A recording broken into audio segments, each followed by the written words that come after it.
So if you want to figure out how much VRAM do you need, or you currently need, or how much you're using, I highly recommend installing something called Hardware Info 64.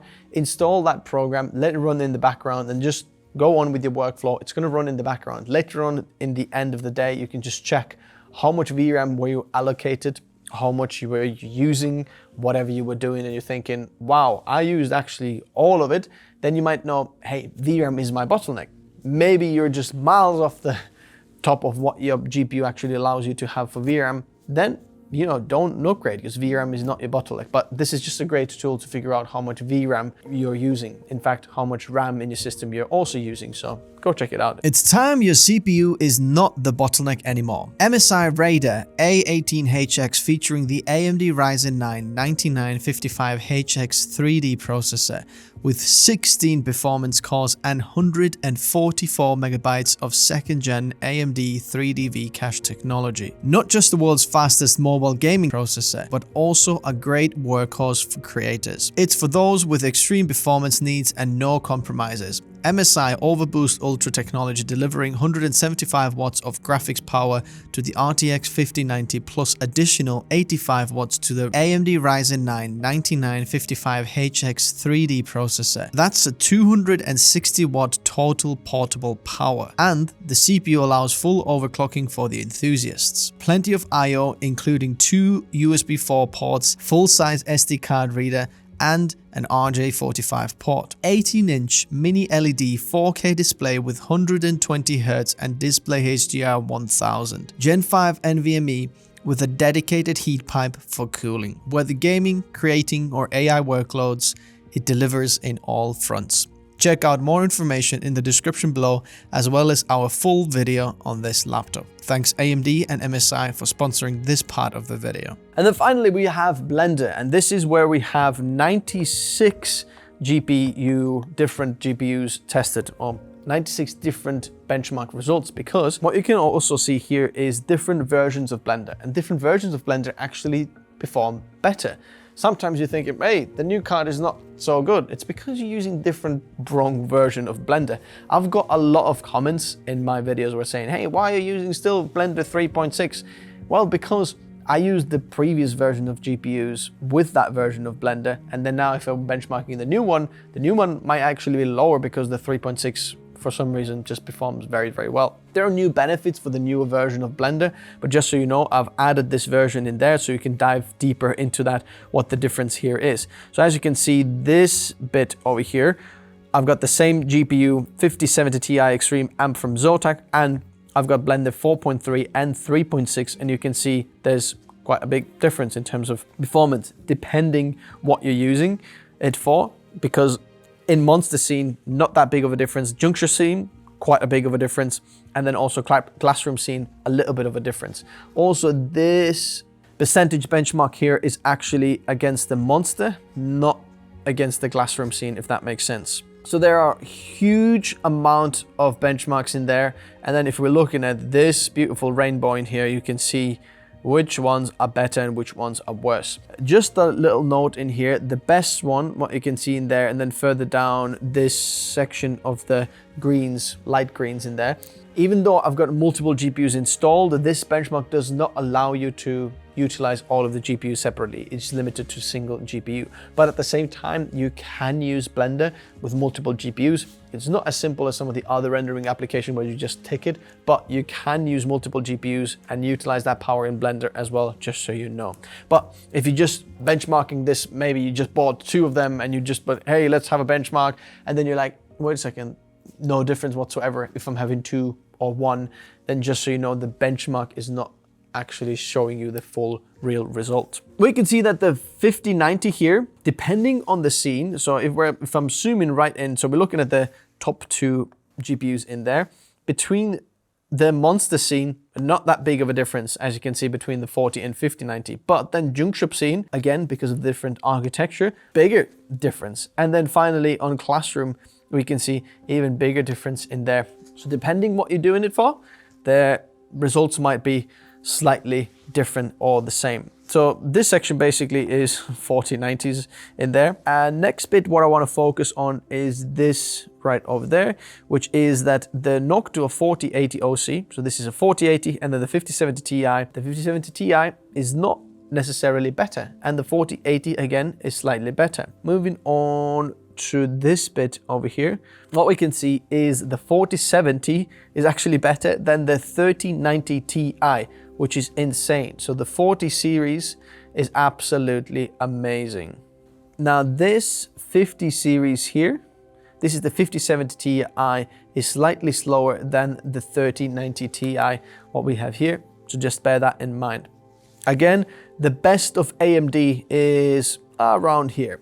So as you can see, that's miles down. If we take this bit, where are we? Just roughly around here to here, you can see the difference between best of AMD and then the best of NVIDIA. And you can see different versions of my driver. I've tried different versions to see if the performance increases. Not that big of a difference in there. Then what you can see right over here is the Asus Radeon Pro R9700 is slower than 3080 mobile chip.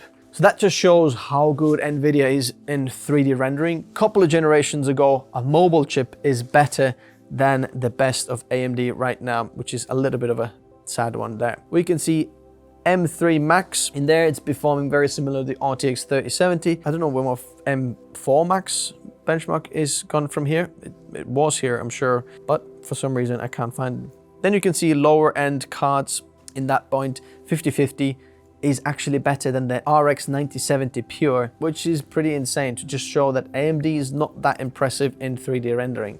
But Intel is actually even worse in some cases. The A750 or A770 from Intel, just further down there, not particularly impressive in 3D rendering, and then just trading blows in the right lower end there between different generations of drivers and cards. I really hope that Intel would be better at 3D, but just NVIDIA is ruling the market so much that Intel is just trying to catch up with AMD. With video editing, it's a completely different story, but in 3D, that's the one. One of the things you might be wondering is, what about the VRAM? How much do I need now? And this is, I think, where NVIDIA is taking the Apple tax route. So if you've ever bought any Apple products, then you know that if you want just slightly more storage or RAM, for example, you're gonna have to upgrade quite a bit and pay quite a bit more. And I think that is the case here with NVIDIA cards as well. Even though the 5070s, for example, impressive performance, but choked in VRAM.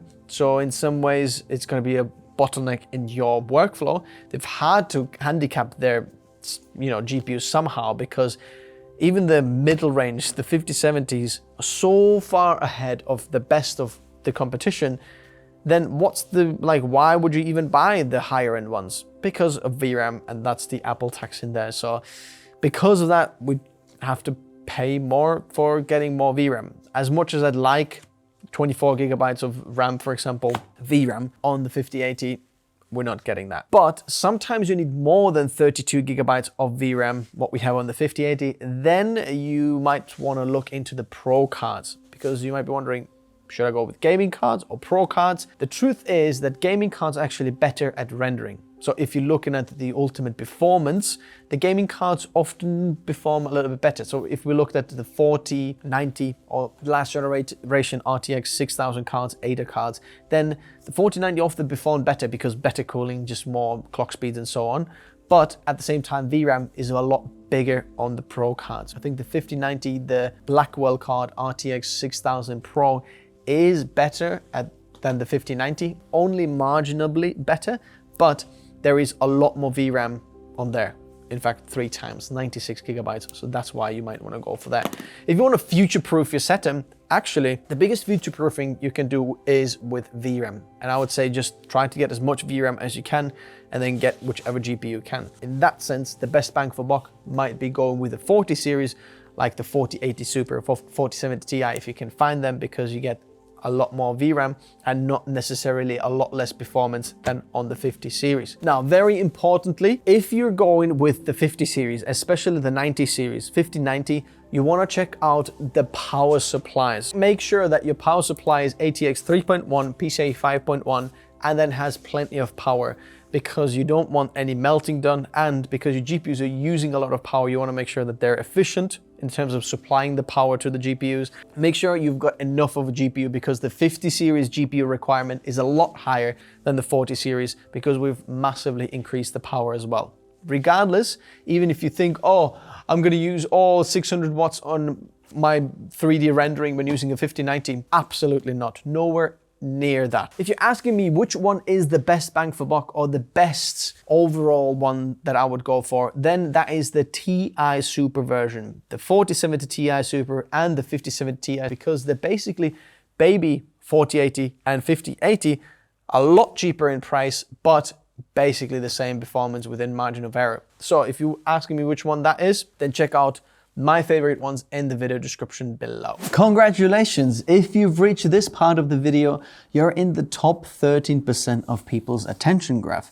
And there's more than 50% chance that you seeing this means you're not subscribed. So consider subscribing, hitting that bell icon, liking the video. It would mean a world to us. If you'd like to get detailed access to our internal benchmark database of CPUs, GPUs, SSDs, and so on for creators, then may I invite you to sign up to our newsletter, where we send out relevant information a couple of times a month when there is information. I'm not interested in flooding your inbox.